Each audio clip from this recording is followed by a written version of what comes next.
In 2019 we saw a higher incidence of low back pain within the women's sprint squad. Throughout that year we had 458 days lost to training, so that means that they weren't able to fulfil all the training requirements that they needed to. So it was believed that that was sort of a big contribution as to why the women's team sprint weren't able to qualify a sprint team for the Tokyo Olympics. We do a lot of heavy lifting, and lower back pain, good and bad, can be incidental. A lot of my teammates have actually experienced it, especially a few years ago. I'm fortunate enough that I haven't had any major lower back issues, but it is quite common in track sprint. The previous head physio, Ben McDonald, reached out to the UKSI to see if there was any help that they could give us to working out why this problem is occurring and then how we can manage it. So many different parts of the Athlete Health team contributed to this project and worked collaboratively with British Cycling.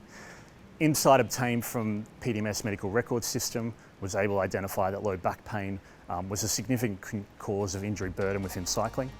Follow-up analysis identified that low back pain was specifically an issue with female cyclists. British Cycling then reached out to the Athlete Health team. Our experts facilitated a workshop with British Cycling to understand what are the causes that were contributing to the problem. And then once we identified those causes, we were then able to work with British Cycling to identify what are the specific measures we're going to implement to address these causes. Overall training days lost now due to back pain or any other kind of pain or issues has substantially reduced. I believe that last year we had 1 training day missed to back pain, and it shows in our results. The last few years, the women's team sprint especially has made a massive step forward, and part of it has to do with the fact that we have missed a lot less training. So initially the UKSI team sort of started the project, facilitated and led the sort of injury causation day.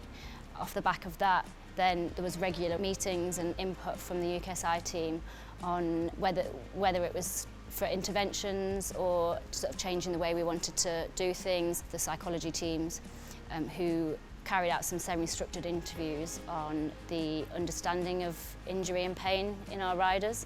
We thought it was really important we know and understand what they're feeling and what their fears were around low back pain.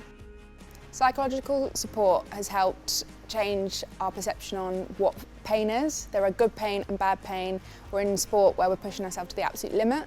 So there is always going to be some sort of pain and muscle response, but that isn't always a negative thing. It doesn't always mean you've injured yourself or there's something wrong. Through this study that we've done, we've realised that the more we can communicate, the better, because the better your understanding is, the more aware you are of what's going on, and then your body's got a better chance of adjusting to that if there is something that needs to change. This project's a great example of how UKSI Athlete Health has worked collaboratively with the sport to address one of their priority health problems.